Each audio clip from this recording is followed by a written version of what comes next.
Ya, pemirsa, pencarian anggota TNI yang diserang oleh kelompok separatis terorisme di wilayah Mugimam, Kabupaten Enduga, Papua masih terus dilakukan.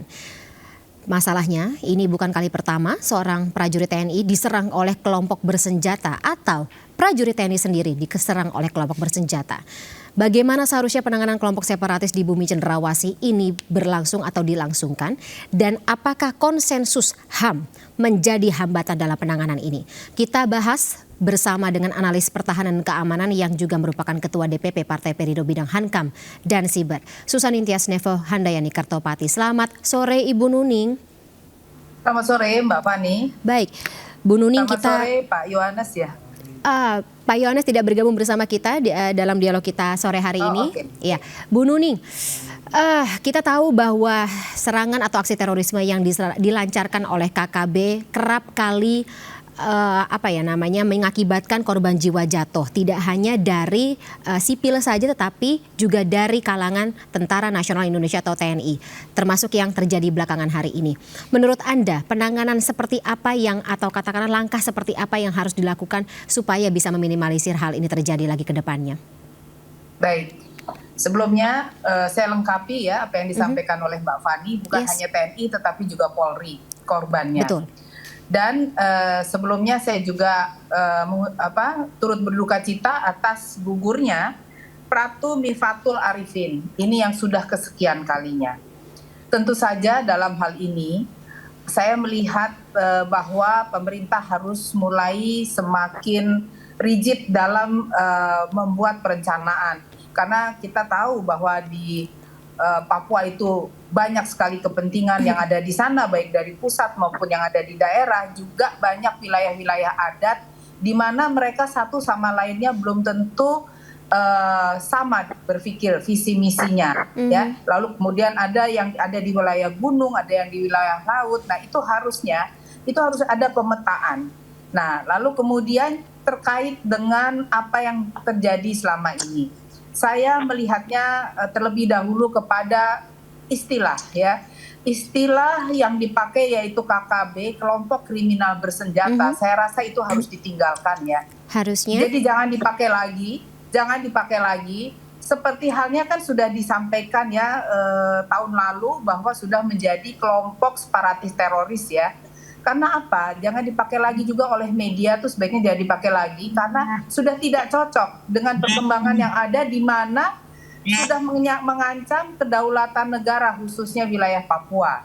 Oleh karenanya sebaiknya pakai saja kelompok separatis teroris atau pemberontak bersenjata. Ini saya sampaikan karena selama masih disebut kriminal maka hanya sebatas kejahatan publik gitu Mbak. Ini tentu rezim persenjataannya juga berbeda.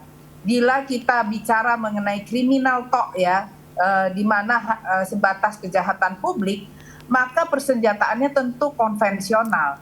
Tetapi apabila sudah masuk ke wilayah separatis, ini rezim persenjataannya tentu sudah lebih canggih dan mungkin sampai pemusnah massal ya, apabila itu sudah betul-betul mengancam kedaulatan NKRI. Jadi ketika saya mendengar Bapak Panglima TNI Laksamana Yudo Margono mengatakan bahwa tidak menyerang ya,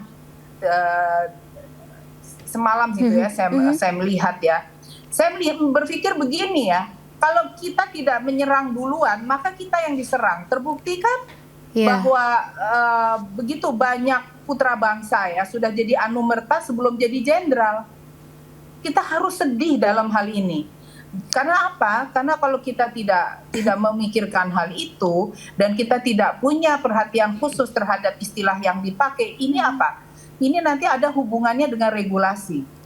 Jadi regulasi yang juga akan dibawa ke Komisi 1 DPR apabila dirubah, sungguh-sungguh menjadi pemetaan di lapangan ya, menjadi KST, itu nanti akan membuat TNI bisa lebih aktif bergerak ya, juga melakukan kerjasama dengan polisi. Kalau sekarang kan karena disebut kriminal saja, maka kan polisi saja yang bergerak. Nah, hal-hal ini yang menyebabkan korban berjatuhan. Jadi Lagi pula yang perlu saya kritik satu lagi apa? Puspen TNI ya sebaiknya tidak perlu memberitahu berapa banyak yang akan dikirim, akan kemana. Ini kan sama saja memberitahu mereka. Sense of intelligence-nya ada di mana? Ya, sama saja memberitahu mereka bahwa kita akan datang loh, kita siap ditembak. Kan seperti itu kan pada akhirnya. Nah, kalau kita bicara soal separatisme, maka kita juga harus melihat bahwa banyak negara lain juga menyebut yang seperti ini itu adalah separatis. Seperti halnya di Spanyol ada Catalunya, lalu di Inggris ada Irlandia. Nah, kenapa hal ini harus? Karena kita juga mengharapkan atensi dari pihak internasional yang di mana Komisi PBB juga akan memberikan simpati kepada militer maupun Polri yang tewas begitu. Kalau sekarang ini kan kita melihatnya konflik internal Indonesia saja gitu ya Ibu ya? Iya begitu. Dan juga putra bangsa itu dianggap nyawanya tuh percuma saja gitu ya. Jadi kita harus berpikir ke arah situ. Kita juga harus melihat ya bahwa semua pihak yang ada kaitannya dengan Papua itu harus betul-betul memikirkan bagaimana ke depan ini agar berakhir hal-hal yang seperti ini. Jadi misalnya kita mau adakan dialog ya, dialog yang seperti apa? Siapa yang akan dikirim? Pandaikah dia dalam berdialog?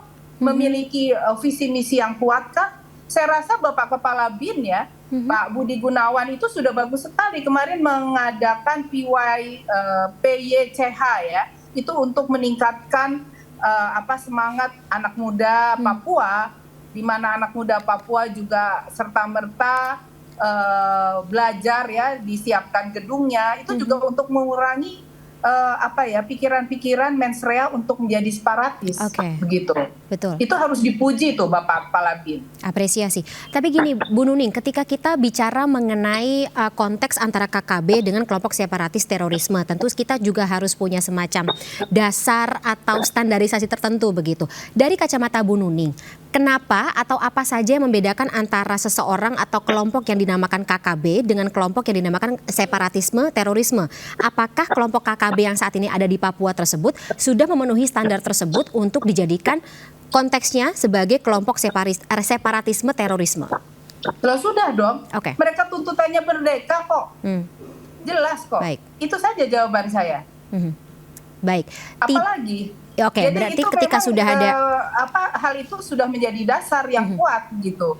Dan menurut pandangan saya ya, hati-hati dari pihak TNI, utamanya Puspen TNI ya, jangan memberikan masukan kepada masyarakat melalui media bahwa pengiriman itu akan kesini gitu ya.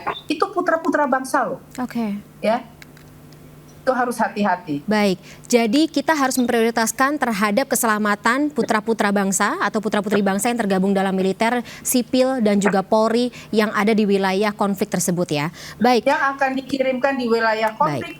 Dan mereka itu juga harus diberikan masukan-masukan keilmuan seperti komunikasi antar budaya, pemahaman wilayah, lalu mengenai wilayah adat yang ada di Papua. Itu semua harus diberikan wacana-wacana pikir yang tepat sehingga mereka juga bisa berhitung baik itu dari sudut pandangan militer maupun sosial politik gitu. Baik. Ibu Nuning, sebelumnya terima kasih sekali atas insight-nya karena durasi sudah habis. Kita terpaksa harus sudahi dulu dialog kita sore hari ini. Terima kasih atas insight-nya Bu Nuning. Kita ngobrol lagi di lain kesempatan ya. Selamat sore. Sampai jumpa.